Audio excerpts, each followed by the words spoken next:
Hello and welcome everybody to the forum. The forum started soon after the pandemic. The Tai Chi for Health Institute really want to keep the communication going. And since then, it has been more than 2 years, and we cover a lot of topics. The Tai Chi for Health Institute have only one purpose. Our purpose is to empower people to improve their health and wellness. And everything we do, the forum, is directly or indirectly for that goal. And all the topics are related to that. And today we have 3 distinguished speakers, and I will introduce them as they come. The first speaker, Kathleen Cameron, is a senior director of the Center for Healthy Aging of the National Council on Aging. So most people from USA would know National Council on Aging do a lot of good things for anybody, especially us older adults.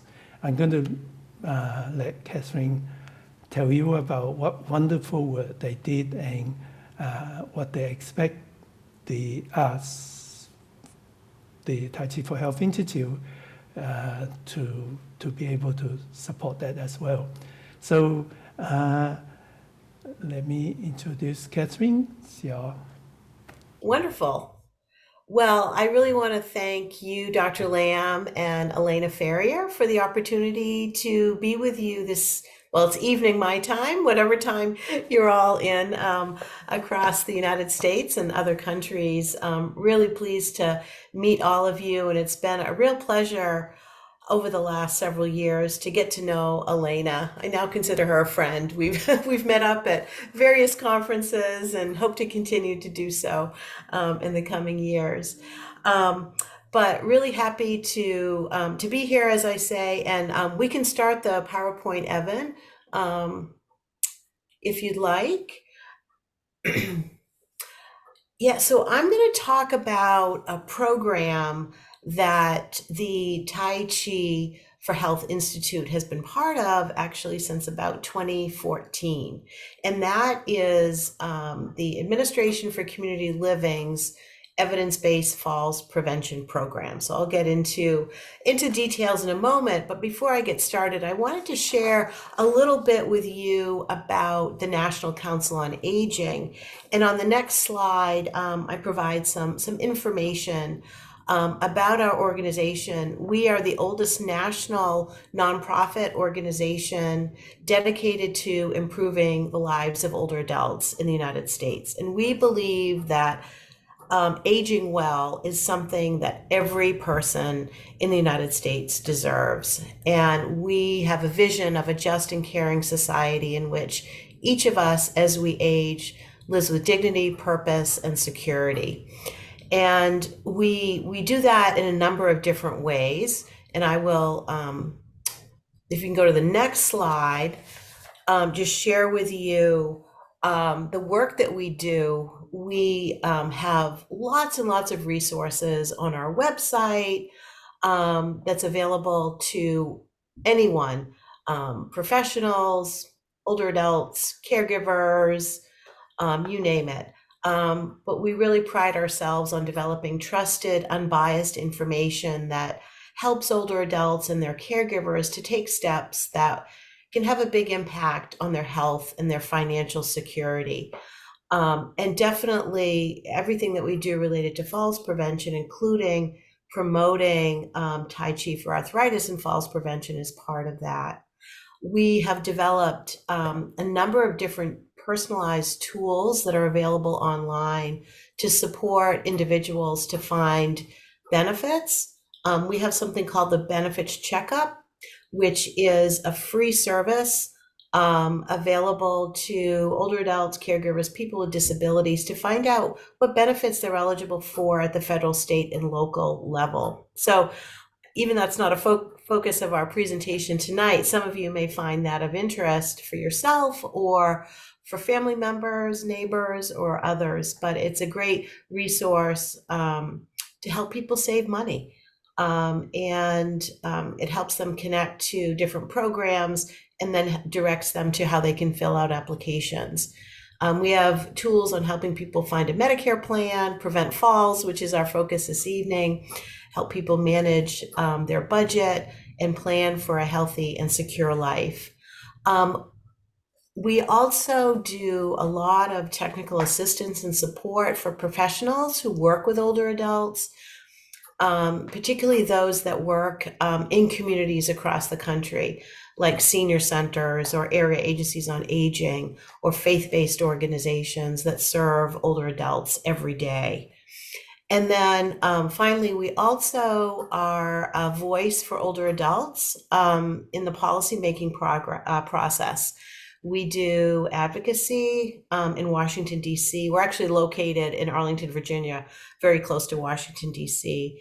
But we are a national platform and voice to fight against ageism and to strengthen federal programs like Medicare, Medicaid, the Older Americans Act that older adults depend upon. So we want to make sure that those programs are strong and that they're around for many, many years. So I direct NCOA Center for Healthy Aging, and our goal is to, similar to Tai Chi for Health Institute, is to improve health and wellness of older adults. And we believe that we want people to live long lives, but it's not just about the years, but it's about the quality of those years that's vitally important. And then we have a Center for Benefits Access that does a lot of work around benefits eligibility and access that I talked about a moment ago. So on the next slide, and I invite you to visit our website anytime to learn more about the National Council on Aging.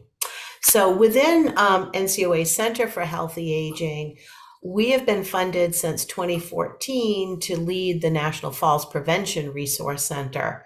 And on this slide, I've put the web link to our resource center.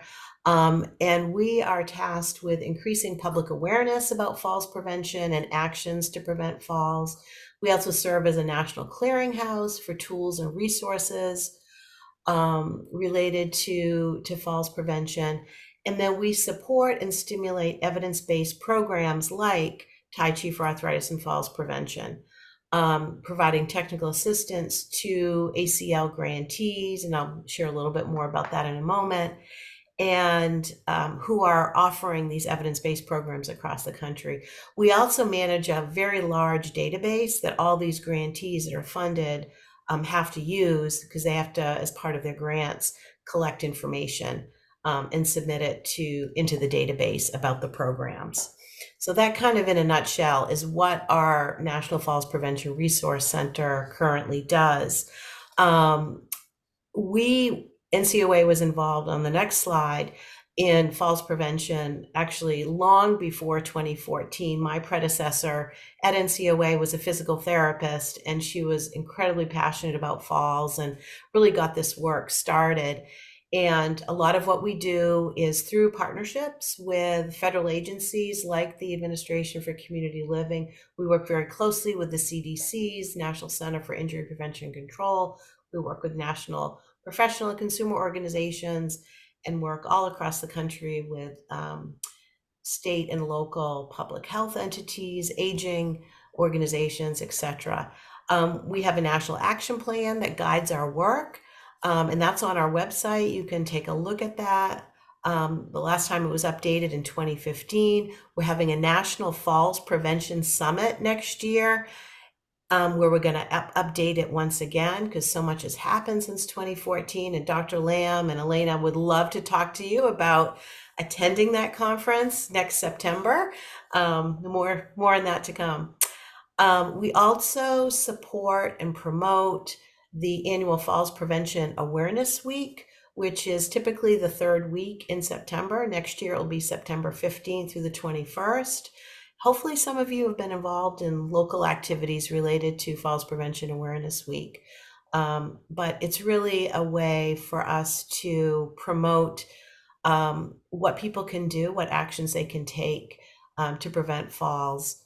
We do a lot of work in the media during that week, but then also local organizations do a ton of work, including I know some like state falls prevention coalitions, they've done demonstrations of Tai Chi at the state capitol to educate policymakers about the importance of these programs. It's pretty cool. I've seen some of the pictures of what they've done. And I just mentioned the coalitions. We work very closely with all the state falls prevention coalitions. And on the next slide, you can see where those coalitions are located. They're actually located in all but 3 states. And there are several in development too, but they are, many of the coalitions are led by volunteers with a passion for preventing falls and implementing programs.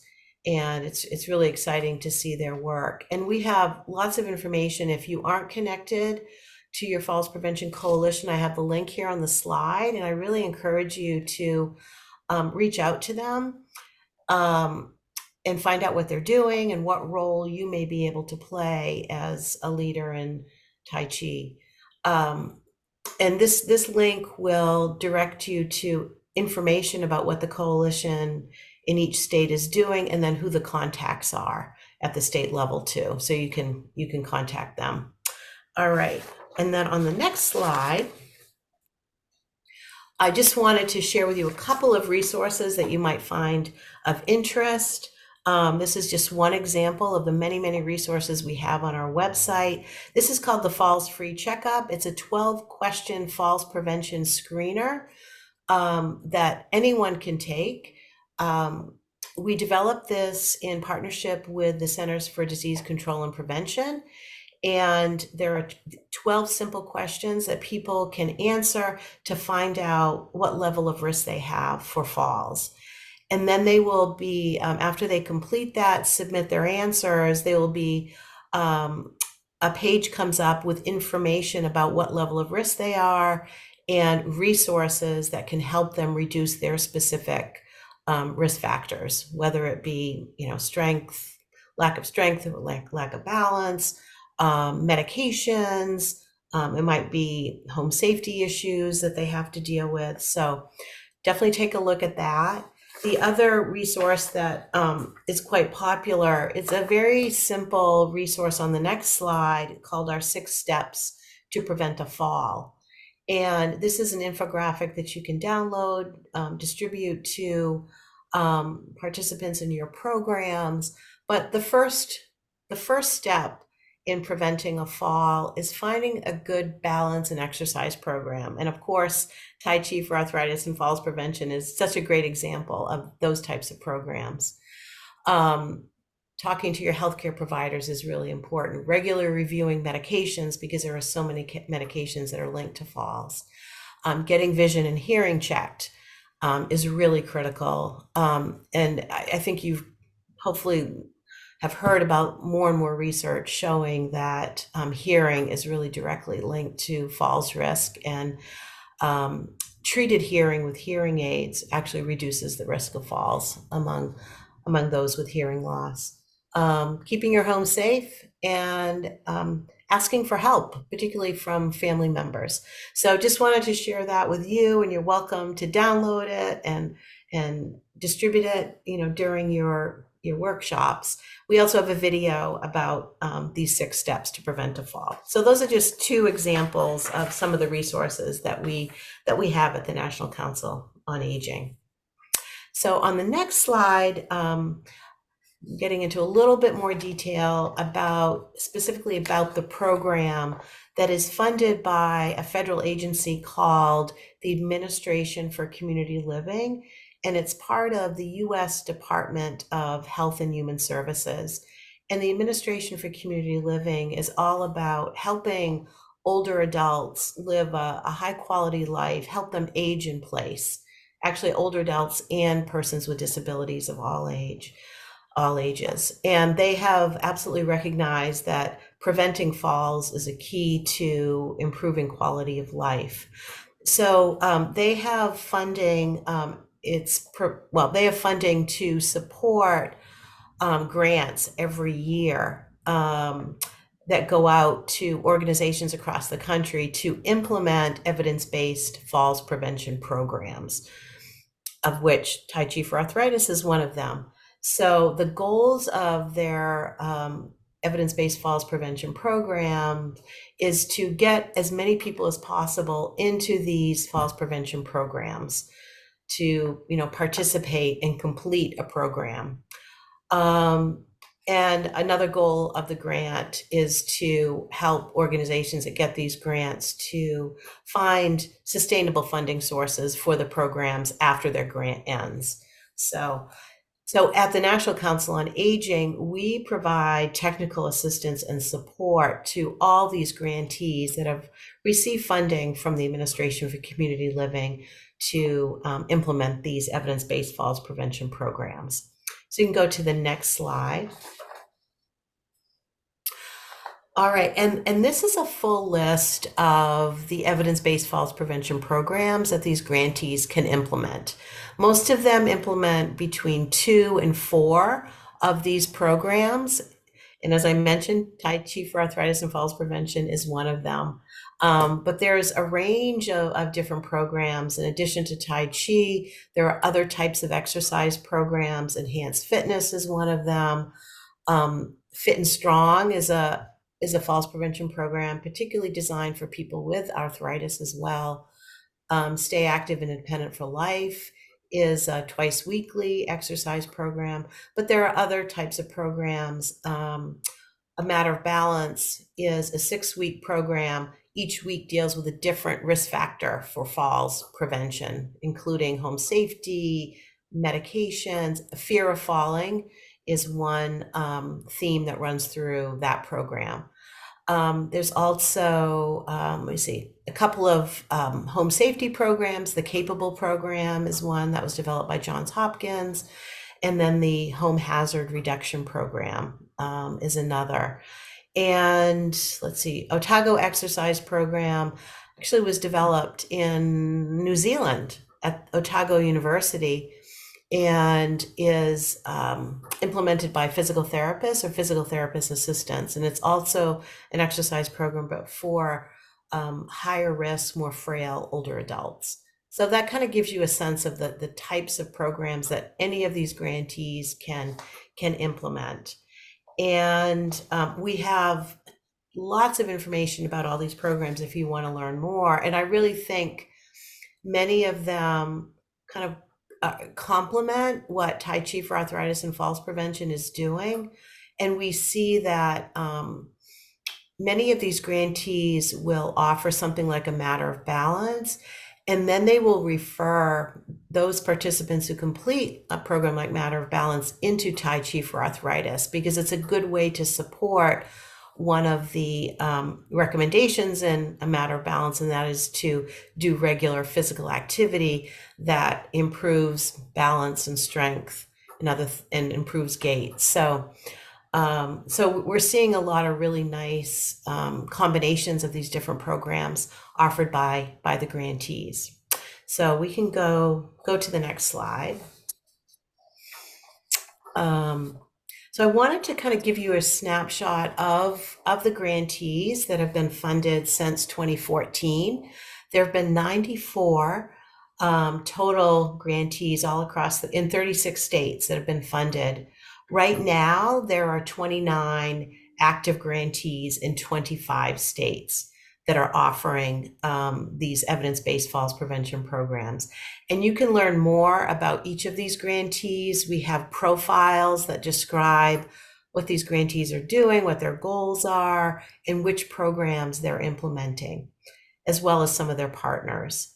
And grantees are based in lots of different settings. They have to be nonprofit organizations, but we have many that are at state and local offices on aging, state and local public health departments, a lot of healthcare settings like federally qualified health centers, hospitals, particularly trauma centers that are supposed to be engaged in community education. So falls prevention is a really great way for them to help their communities reduce injuries from falls. Health systems is another area. Housing sites like low-income senior housing or assisted living is another. Also, many academic institutions get these grants and work with partners in their communities to deliver these evidence-based programs. And then there are other places that have received grants like YMCAs, other types of aging services organizations, like area agencies on aging, faith-based organizations as well. And since 2014, as you can tell, the scope of the program is pretty large. About 194,000 older adults with disabilities have participated in one or more of these evidence-based programs offered through these grantees. And Tai Chi for Arthritis is the second most popular program across all the grantees. About 20% of all participants in these programs offered by grantees have participated in Tai Chi for Arthritis and falls prevention. So we go to the next slide, and we did a data analysis in a few years ago and looked at the first 5 years of data. So from when the grant started in 2014 to 2019, and we found that 10 different falls prevention programs were offered by all the grantees. Different combinations, like I said, some offer 2 to 3, some might only offer 1. During that time frame, over 85,000 older adults participated. The average age across all programs was 75.5 years. I think I don't have the average age for the Tai Chi for Arthritis program, but I think it's a bit younger. I want to, from what I hear from grantees, and we can get that data. I think it's probably in it's like 65 to 68 range for, because it tends to be more appropriate for, in some cases, for a slightly younger population, maybe a little bit more fit. Also, mostly female participants is what we found. Almost just about 80% are female. I don't know if you see the same thing as you offer Tai Chi for Arthritis across the US and other countries. If you have any ideas in getting more men into the program, maybe we can talk about that. But yeah, mostly female. About 80%, 86% have at least some fear of falling. So these programs are appealing to them to help them kind of overcome that fear of falling. And some of the outcomes that we have evaluated, about 32% have a less fear of falling. 21% of participants report fewer falls, 10% fewer injurious falls, and then we also see significant increases in strength, balance, and ability to get up from a fall if they have experienced one. Or these are self-reported. Do you feel you have the ability to get up from a fall? And I think close to almost 90% say they are. So I put the reference for this study that we did a few years ago here on the slide, and you're welcome to take a look at that. It's a free article online to learn a little bit more about these programs. So we can go to the next slide. I really want to thank many of you who have supported these grantees over the last 9 years in training new instructors in the programs, recertifying instructors. I know many of you have been involved in that. I think many of you probably have actually led workshops or led, Tai Chi for Arthritis programs. Also, just generally supporting instructors in delivering the program with fidelity, making sure it's, the movements are delivered appropriately, ensuring that the instructors feel comfortable with how to deliver the program. And I just want to also point out that Elena and many others also helped the grantees in figuring out how to move from in-person delivery At the start of the pandemic, because they were only delivering Tai Chi for arthritis and falls prevention in community sites.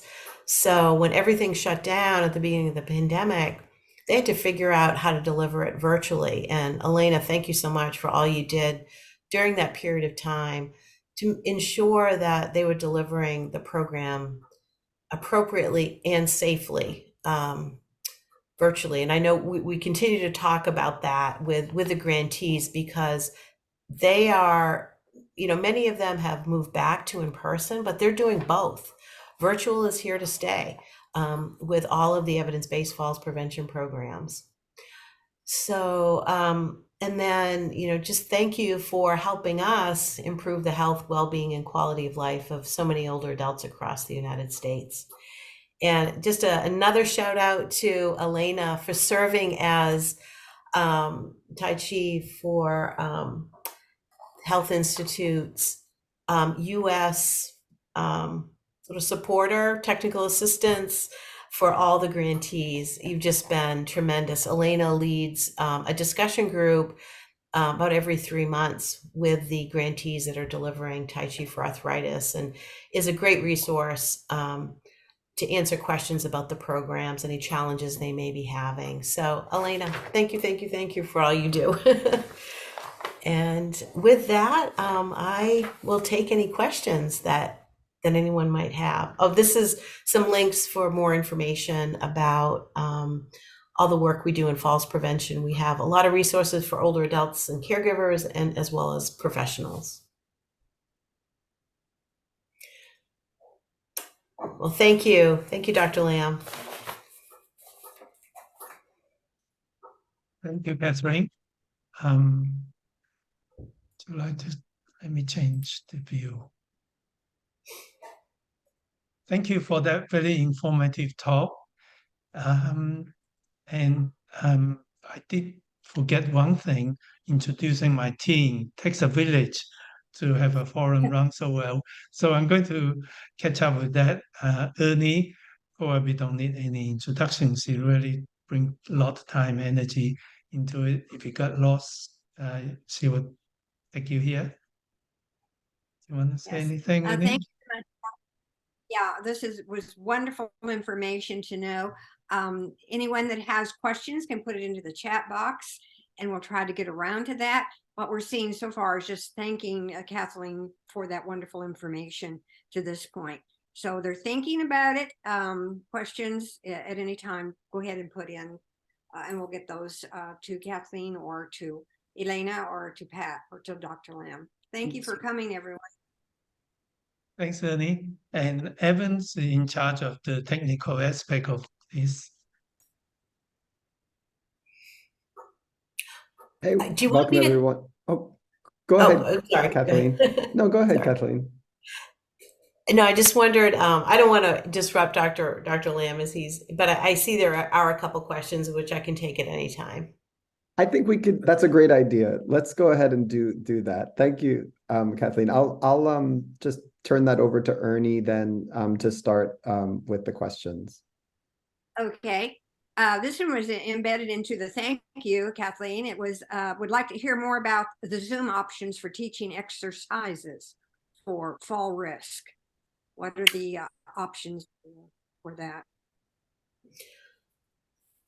Yeah, you mean, yeah, so definitely Zoom has been used a lot to deliver the programs. There's been MS Teams has been used. Some have done it through Facebook Live. But I think what it comes down to deliver these programs safely, remotely, it's really, the instructors have to be trained on how to do that.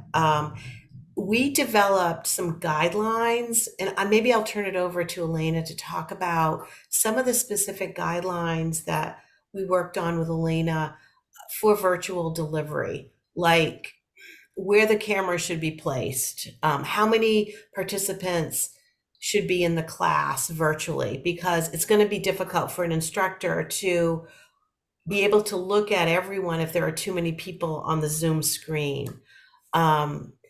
Yeah, so Elena, do you want to answer more specifically on some of those key aspects of virtual delivery?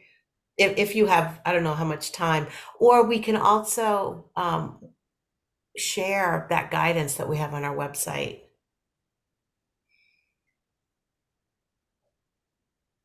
Certainly, I'll be glad to go ahead and address that now or later on when I speak. But in a nutshell, it's just like as if I were watching someone in a classroom, I would want to see from head to toe to keep and to make sure that I can see where they're at.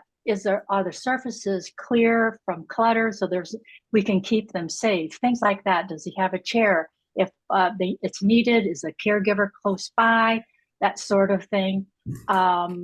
Also, make sure that the sound level is good, that they can hear me as well as I can hear them. The angles are good when you're teaching so they can see the front as well as the back. And as Dr. Lamb has taught us, we do it to an angle if you can. Things like this, basically just to keep that environment safe. And also something that we want to think about is that we want to try to, and it's very challenging to try to keep that social element into our programs and make it personable. And by making sure that our classes aren't too large, you can get that. You can get that on a virtual environment. And the big plus is when you can go into a breakout room if you need to. How's that, Kathleen? Yeah, no, that's good. I'll put a link into the resources that we have on our website that might address some of these questions. There is another question. Tai Chi for arthritis and fall prevention is the second most popular program for fall prevention. Do you know what the first most popular program would be? Yes. And that is the one that I mentioned a couple of times, a program called A Matter of Balance. I see. Okay. Yeah. Can I just add, Matter of Balance is such a great lead-in. It's only, is it 8 sessions, Kathy? I think 8 sessions. And there's some of their exercises. I had the opportunity to talk with their head not too long ago, and some of their exercises are quite similar to ours. So the transition is quite nice. And we have the sustainability with our program because once they learn it, they sort of get hooked and it becomes autonomous. They can do it on their own if they need to, if they'd like to. Yeah, and I just put in the chat for all of you, and I don't know, Evan, if you can play this, but there's a story about an individual from New Hampshire who she was in pretty bad shape. She had sustained some pretty significant falls and had kind of given up. And then her daughter found information about A Matter of Balance and convinced her mother to join the program. And it started to change her life. It really made a difference. She had this incredible fear of falling. But what's great about this story is not only, she didn't stop there. She went on to do Tai Chi, and she became an instructor in Tai Chi. So it's one of these amazing success stories. But so it's Sandy, her name is Sandy Perry. I don't know if you have time to show it, but it's here in the chat if anyone wants to take a look at it. It is pretty amazing. It's from a few years ago, but thought you might like to take a look at that. But yeah, A Matter of Balance really goes through multiple risk factors, but it's been proven to significantly reduce the fear of falling that many people have. Another program that's actually now rivaling A Matter of Balance is something called Bingo Size. It was developed by a researcher at Western Kentucky University, and that's become very, very popular because people actually win prizes by joining Bingo Size, but it incorporates education about preventing falls and exercises and kind of uses a bingo format. And there's information on our website about that program too. Well, we're running a little bit behind time, so I'm going to move on. But thank you, Catherine and Elena, for this very, I think questions are the most important thing. It really helps us to see what people are looking for. I'm going to introduce the rest of the team and just say hello. Nuala's from UK. Would you like to just say hello? And Pat from Florida. Hi, Who's everybody. going to be a speaker. Hi, Nuala and Ernie in 2 different time zones come to both meetings to make sure it's consistent. That was amazing dedication.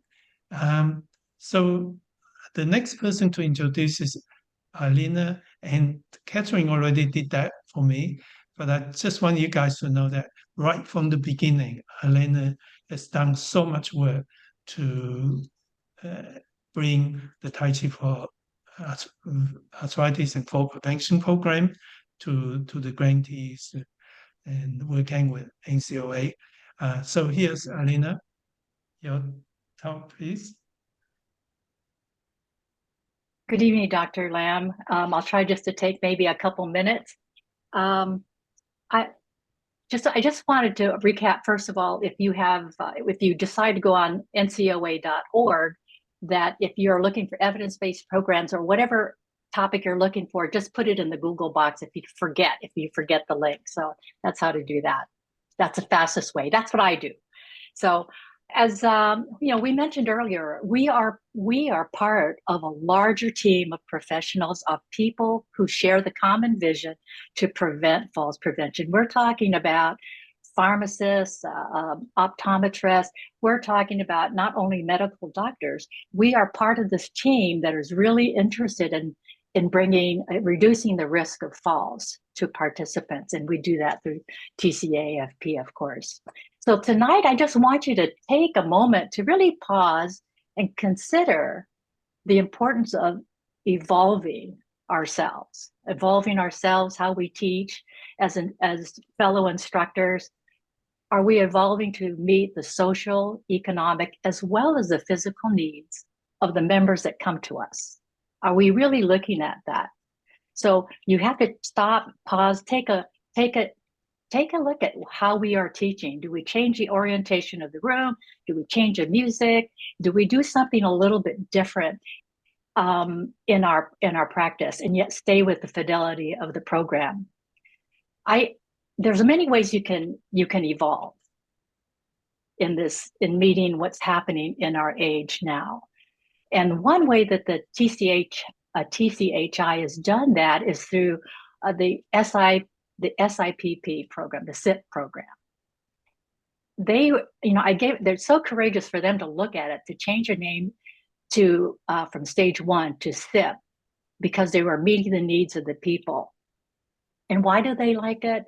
I will tell you from the people that come to our meetings with the NCOA is that they can prepare for the certification, of course, we know, at their own pace.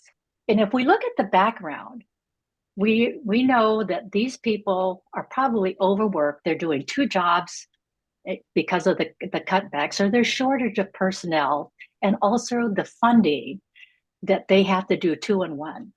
So the funds are a little bit different, not as great as it used to be. And what's really nice is Dr.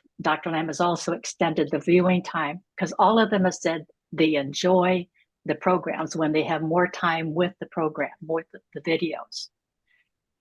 By going through the SIPP program, the instructors are also sensitive to participants who are not willing to travel to a class. They're happy, they're content with Zoom classes. Therefore, it's important that our instructors through the SIPP program have an opportunity to learn on a virtual platform, to learn, to become familiar, to become comfortable.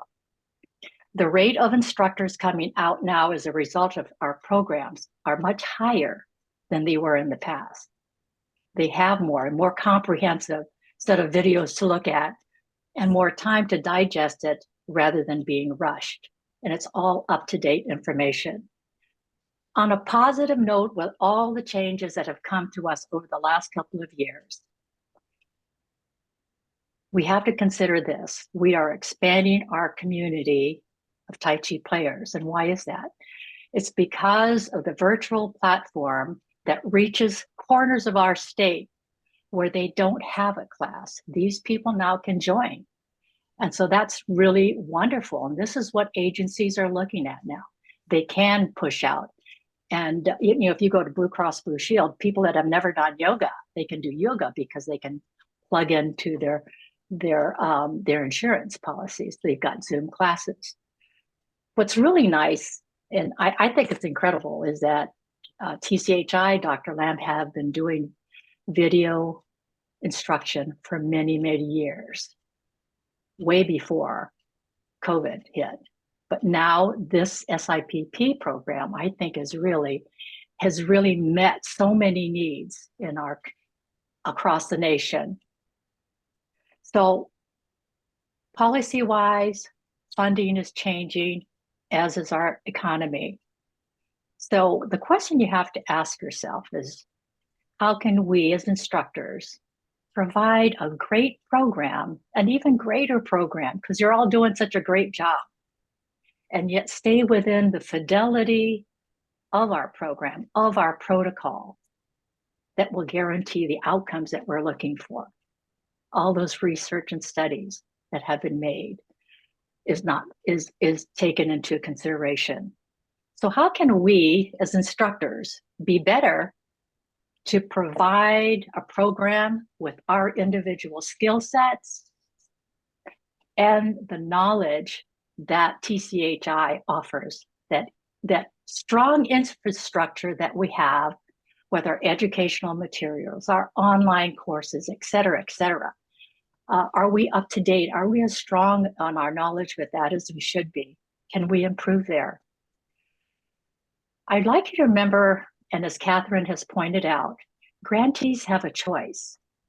They're not obligated to take our class or our program because we're evidence-based. They have a choice of which programs they would like to take. So I'd like you to really think of this and think of the importance of stretching your Tai Chi skills, just as you stretch your students to reach a little bit deeper. I'd like you to think outside the box. Like, what can I do to maintain the sustainability of this great program? So that's my take, and that's exactly how I feel. And my connection with the NCOA is really because of I believe in this institute, the vision, and all of the instructors that are out there, and all their different wonderful styles of teaching this Tai Chi program. So thank you. We'll see you in 2024. Thank you, Alina. Stretching, that is consistent with song, open your joints from within, allow that relaxation and mindfulness. Next speaker, I'm going to leave question for after the next speaker, so that we have a bit more time for Pat. So Pat is a master trainer like Alina, both are master trainers of the program. Pat's from Florida. She's the chair of the education committee in the Tai Chi for Health Institute. So Pat's going to talk about stretching. Thank you. Thank you all for being here. When Elena and I were talking about the plan for this evening, this whole idea of stretching your Tai Chi, as we talked about it, we said that can mean so many things. And I had been invited to represent TCHI on October 18th at a meeting for the National Association of Chronic Disease Directors. And I did not realize how much it would stretch my own viewpoint and the opening up, the expansion. And that's what we're hoping this forum does, that it stimulates a little bit more of broadening the perspective of each and every one of us here. When I went to the meeting, I learned so many things. I had been talking to representatives of the Association for Chronic Disease Directors, but here's the background that got more finely tuned for me. The National Association, NACDD, works very closely with the CDC. I got a glimpse of I said to Elena, remember in the Wizard of Oz movie when toward the end they pull aside the curtain and there's the man behind the curtain working all the little controls. So my basic understanding is that the CDC has funding, and they're the big national clearinghouse for this funding, but then they can portion out federal money that can go to many different areas, such as for falls prevention, such as chronic disease. So NACDD deals with many things, many conditions, not just arthritis, but the meeting I was at had to do with arthritis management and well-being. And it turns out, I think there's a department in the CDC now that is focused on arthritis management and well-being. NACDD is focused on a holistic approach to community health. So it can include many other things in its work. But the meeting I was at was for grantees of new federal funds that had become available for arthritis management. Just arthritis, no fall prevention tacked in there. 20 million plus people in the USA alone have arthritis at this time. The work of NACCD covers all 50 states, but also 9 territories. And the individual agencies, and Elena touched on this, and so did Kathleen, have a choice on how to spend any money that they apply for and are granted. It doesn't have to go just to Tai Chi. In NACDD, it has to go to, they kept talking about ABBYs, and at first I thought it was a person, Abby, but it's an appropriate evidence-based intervention. Appropriate evidence-based intervention, and that designation is hard worked for, as we know, because we did get that approval for Tai Chi for arthritis. So we are on that list, but individual agencies, states, universities, health departments don't have to choose us. And I have the privilege of chairing a roundtable where people could circulate from the different states who were granted money and find out more about our program. There was a time schedule so they could rotate around to the other tables. It was a little bit like being a puppy up for adoption. Take me, take me. But, we know our program works. We know it reduces inflammation, improves flexibility, et cetera, et cetera. So I was curious, what was important to the people who have to make those decisions. And this is what expanded my Tai Chi mind so much. This is where I opened up, because I suddenly had to get out of my own perspective. I'm so passionate about Tai Chi, and I have arthritis. I know what it's done for me. But to hear from the agency people, the difficulties they face in administering their programs, the understaffing, the tight budgets, they need programs that they get a lot of support for, that are reliable, that have fidelity, and they can count on them. And my hearing from them what happens on their side was invaluable. And that's what I really wanted to pass on to us. If we could all stretch our mindsets, and even though you wouldn't be here, I think, if you didn't love Tai Chi, you wouldn't be giving up time on your day. Here it's Saturday in the USA, or your Sunday morning, perhaps. You wouldn't be here if you weren't passionate. The people who are able to take advantage of funding want to know it's going to be the same everywhere. If another agency told them this is how it worked for me, they're going to count on that we're doing it the same way. We're training people according to how people were trained for the studies. They can count on us to be there to support them later on if they have questions, if anything comes up, giving them right information, having fidelity. And the Institute arms its instructors with so many tools for that. There's also an excellent guide for instructors on the NCOA.org website. So if you have not seen that yet, as Elena said, you could put in the search bar anything, put in Tai Chi for fall prevention, and a link, a drop down for that guide will open up. It's an excellent guide for instructors. So that's my condensed version of everything I learned.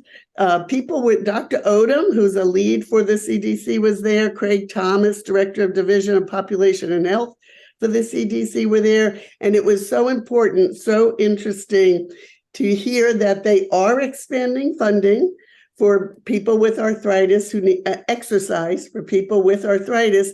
There are other players there. I think there were 12 on Kathleen Cameron's slide on fall prevention. I think there were 6 or 7 on the arthritis choice list. We are one of them. And I believe there were only 2 Tai Chi programs. I was the only one represented in person in Atlanta. We are preferred, but we're not the only, we're preferred among Tai Chi choices, but some of the agencies prefer other kinds of programs because of ease of administration. So just to open our minds up, be aware of one man behind the curtain trying to run things, or one woman, just like in Wizard of Oz, the person behind the curtain. And it's a big world out there in this world of funding. It's not our cap to administer it or worry about all aspects of it. We just have to hold up our end, as you all do. I know that you do, and we all work hard to keep our training up and have fidelity to our programs. And I want to thank everyone here for that and for the opportunity to share this with you. Thanks. Thank you, Pat. That's another very informative talk. Any question for Pat or Alina? We have a question here, Dr. Lam, wanting to know if NCADD has a website that they could refer to. Yes, and I think that's it. I think it's nacdd.org, I believe. Yes, and they do have information on all of these programs and a list of the states that were approved for funding. Not every state had funds. Last year, 11 states had funds. This year, they added 6 more states. So that's only 17 states, and a couple might have dropped off funding of exercise for people with arthritis. Pat, Ruth has posted the link in the chat. It's chronicdisease.org. That's their website. And thanks, Ruth.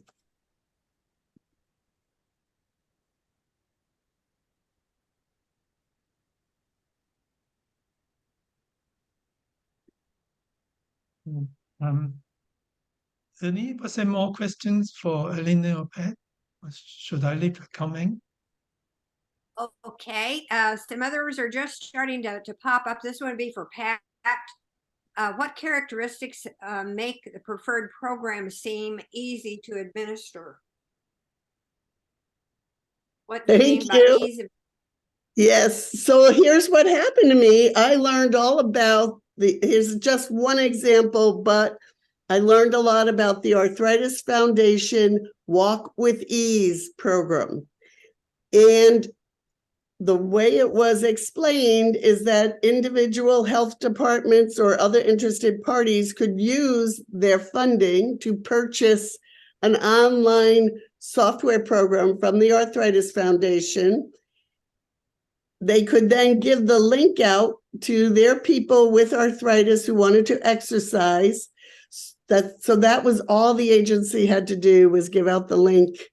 So that was real ease of administration. The people getting this link log in, register for Walk with Ease, and then the computer emails them a walking group in their city, village, neighborhood, and they walk with 4 or 5 other people and go online every time they walk and log how far they walked and how long they walked for.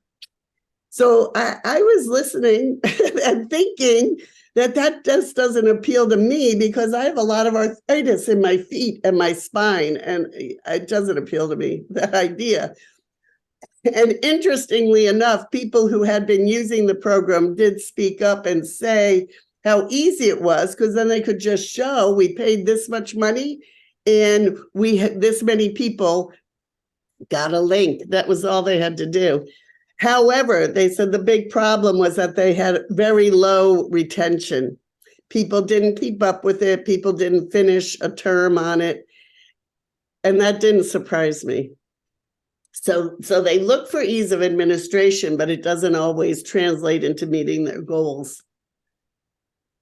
Yeah, if I can also add, it also compromises the outcomes of the program that way. But I think the talk was just so informative, so well done. Thank you for our three distinguished speakers. I think presenting yourself is one wonderful way to reach and help many, many. And while we're here, right after Dr. Lam shared his newsletter a few days ago, I will also just quickly tell you all that we created a new program called the Supporter Membership for the Tai Chi for Health Institute. And you can read about that supporter membership. It's a very small annual membership that will support the work of the Institute, such as these forums. I think that's a really important thing that you could consider sharing with your participants if you're teaching. So just wanted to make a quick plug for that. You can read more about that in Dr. Lam's newsletter. I'm going to officially say goodbye to everybody, and that's the closing of the forum.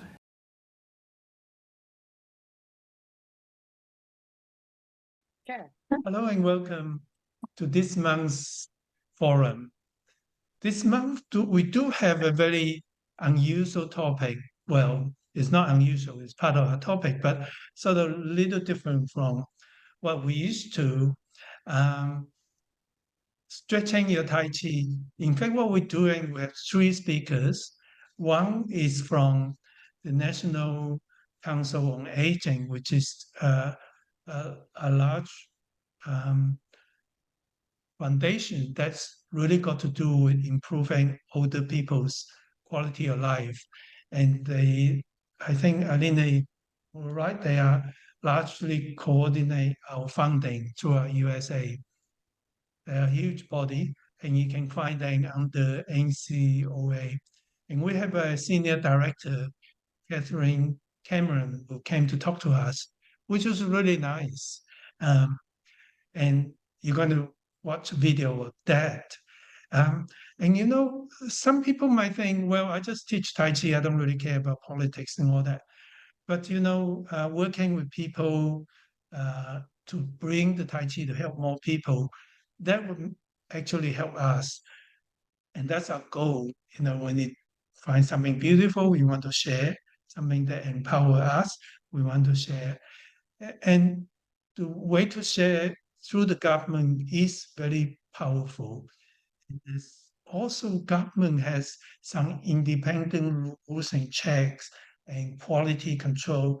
That is really nice for us to understand and acquire. So we know why we have certain rules so that we can tell everybody, and we have the quality, we have the right program. So it's sort of important. I'll give you a story. New Zealand government was very, very much ahead of the time in people's welfare. And the government set up a government insurance company, which is a government body. It's not an independent body.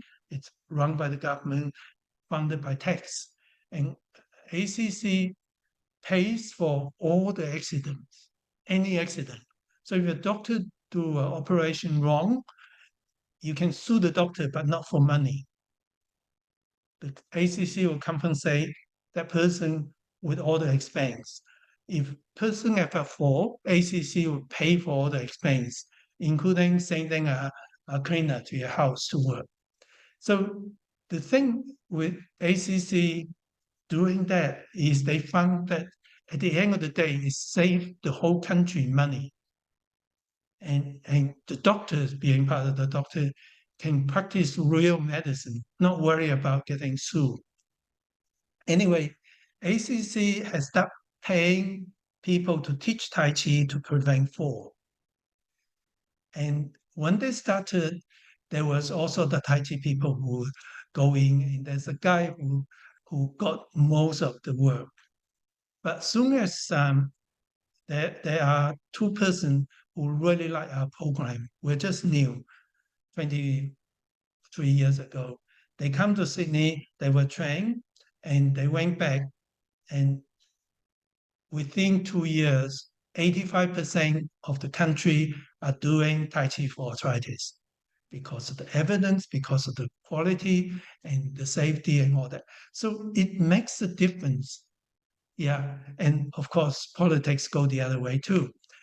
ACC did lots of study, but one of the studies showed that for every dollar they spend, they save $10 just on fall prevention alone, let alone other health benefits. But even in face of that study, a new prime minister was able to stop the funding. And they find political tricks to show people we didn't stop the funding, but they did. And that was after, I would think, the government did that for about 15 years, and a new prime minister came in and changed it. And then we don't get funding anymore. So politics are not dependable, but it also tells us a lesson. Like in Australia, we have one health department who work on promotion of health, and they control half of the New South Wales, which is actually bigger than whole UK. It's the size of California, so I forgot how many acres, but it's a huge area, 500,000 people, and they were able to find well over 100 of our instructors to volunteer to work throughout this area. And all they have to do, they pay all the expenses, training, everything, traveling. And they found out that 1 year, it only costs each person, each student, they're only costing $69 a year. So the government pays $69 a year for a person, and a consultation, one consultation in casualty is $150. So they save so much money, but they went for 13 years. So, a good thing can last, but it doesn't last forever, government change. And there's other things I can tell you. So I think it's good for us to stretch ourselves to think outside the world. We teach Tai Chi, but if we do it together and if we do it right, then we should reach out and understand how government works. And by doing that, for example, Alina is here. She did a lot of work with NCOA. And because of that, 20% of the fundings in USA, that's many, many million dollars, goes to our program. That's a lot. 20% of USA's. So that's a lot to do with her good work. So, you might not think it's relevant, but it's really good knowledge for us to understand, to see. And that's what I'm going to do.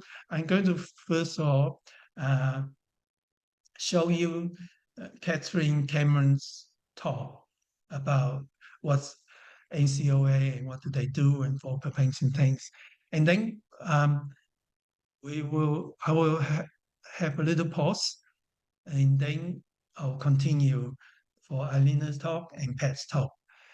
But feel free to ask questions, and Nula's going to monitor, Nula and Ernie's going to monitor the chat. So if you have any questions, write it to chat. So can I start? Is that okay, Nora? Can I?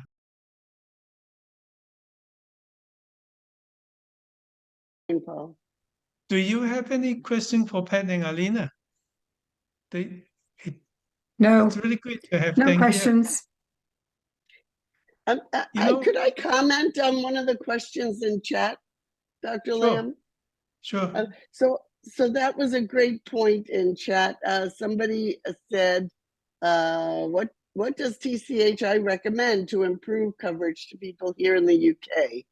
So this funding money in the USA sounds wonderful, but I will tell you, I was frustrated for years because my state wasn't taking advantage of applying for any of that NCOA pot. So I felt that way, like what's happening and why isn't Florida participating in NCOA? And we didn't, and that was because the individual agencies and bodies, universities, research bodies, state health agencies had a choice of how to apply for funding. So I don't know what the situation is in another country about funds being set aside to help people with health, and that's a bigger issue. I don't know how each government works or how to apply for that. But here, I saw it in a microcosm because our states had to apply for some of that federal plot, and only 30 states or 35 states were using out of 50. We have 50 states and 9 territories were applying for those funds.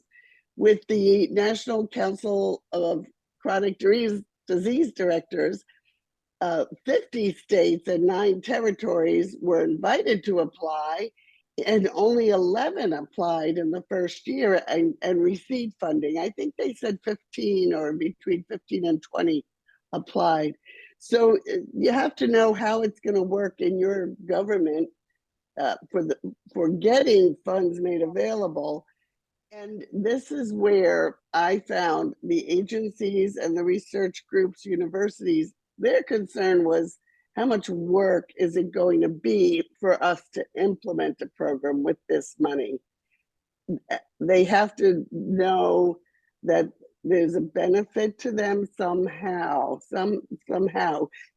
We want to think everyone just wants to help people, but I'm cynical about government people, and I think that they want to know that they can handle it.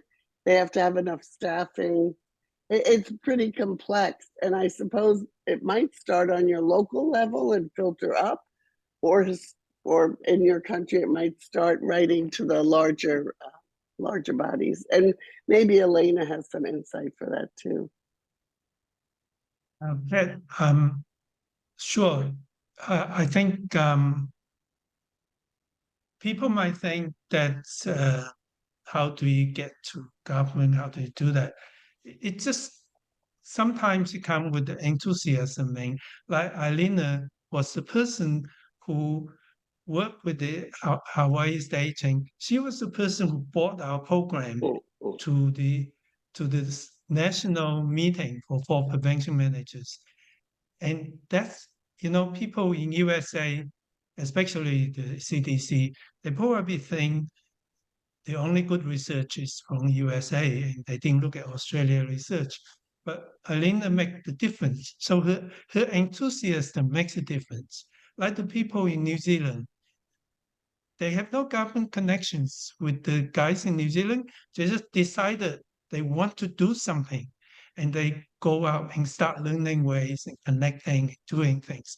So I'm not saying if you try, you learn something.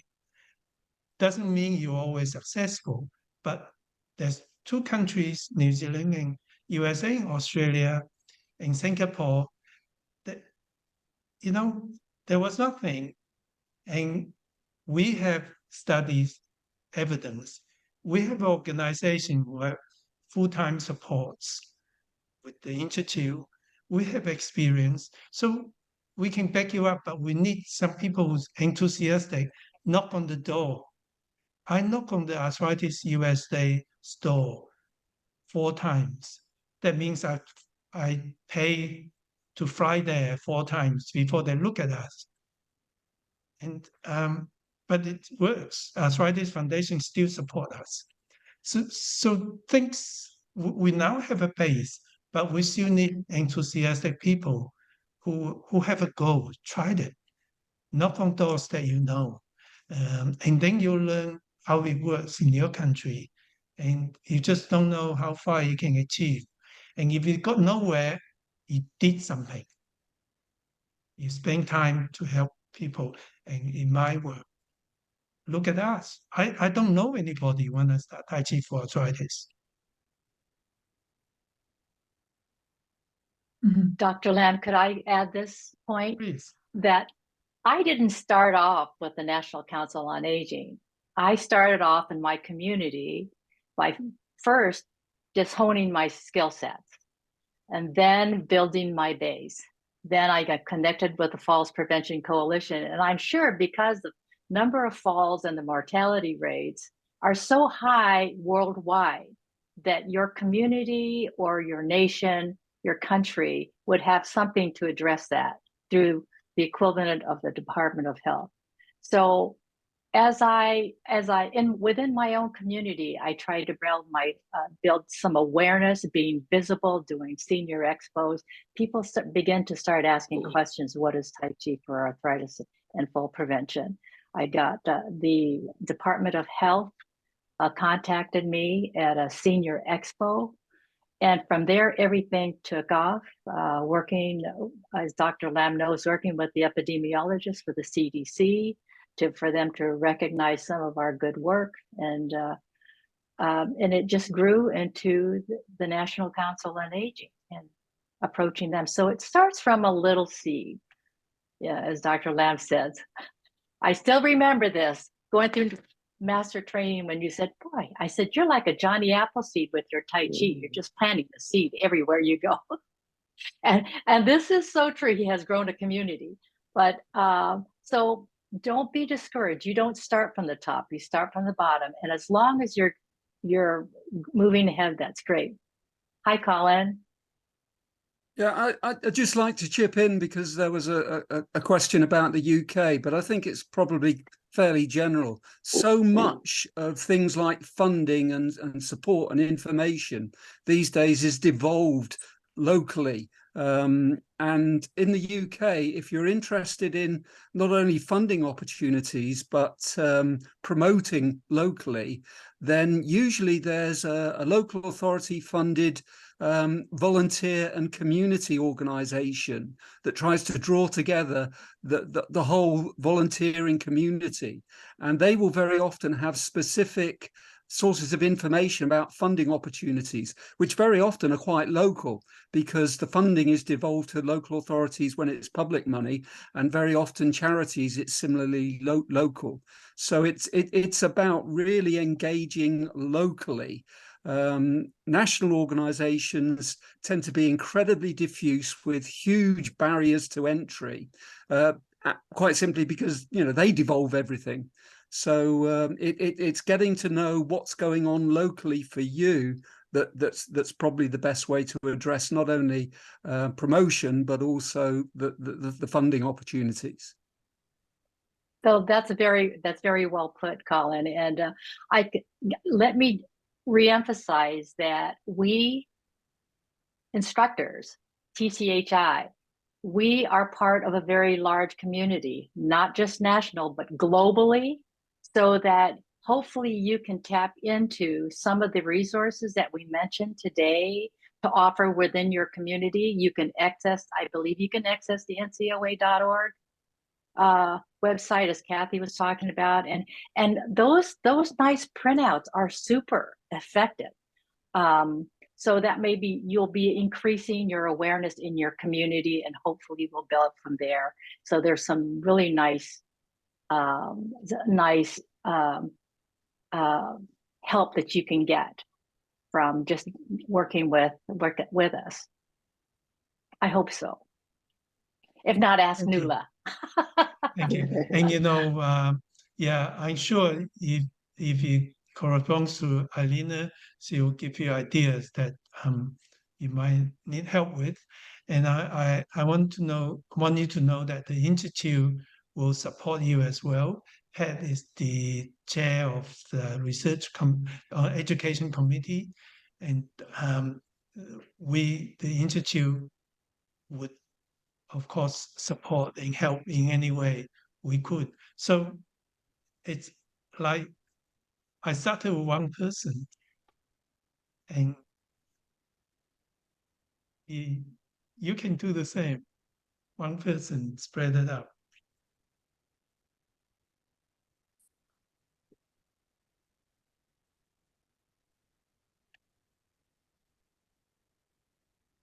So, okay, it's about time to go, Anula. And is there any questions? Any question before I go? No, just some thank yous. No more questions. I think the main one was answered by Colin. No, interested. Just some thank yous for the discussions. I think everyone's enjoyed it. Yeah, no more questions in the chat box.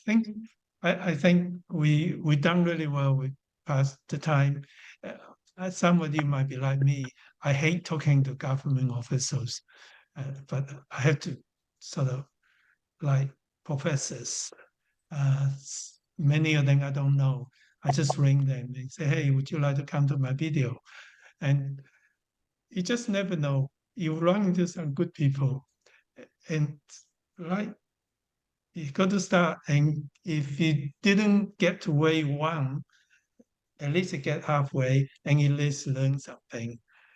And in a way, that's stretching your Tai Chi. Tai Chi help us to relate to other people in the community.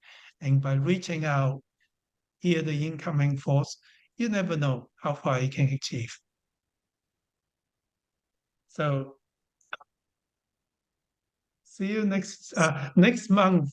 We don't have a forum because it's a January workshop in Sydney. You're welcome to come. And so February will be our next forum. And we haven't fully decided the topic yet. Feel free to email anyone or us, Anula, Annie, or me, a topic that you really like. And we're trying to put in a really exciting topic for everybody. Do you have any plans for coming to the UK? I haven't seen anything come up for a course in the workshop in the UK. No. I love to, but I haven't had any solid plan yet. I have personal reasons. I'm looking after my partner, so my traveling time is limited. But you got Nura. She's great. You were here last October. We need more trainers as well. Bless her. Nula has so much to do. She's fantastic, aren't you? Look, Sally, I love to come. Excuse me, Dr. Lam was here last October and did 2 workshops. And he was in Belgium this May as well, May this year. So he has been. That's right. Has actually been. Nula. And I was supposed to go to near Amsterdam in May. Yeah, It's not properly organised yet, is it? But it's supposed to be on the cards for the Netherlands. We have a provisional date. In May. Yeah, we have a provisional date. Just haven't got the date fixed. But not in the UK. I'll give you the provisional date. Thank you very much. Thank you. It was lovely. Thank you, seeing everybody. Happy Christmas to everybody. Likewise. I miss seeing you guys. I really enjoy working with most of you that I know. So I love to see you again and do some great Tai Chi.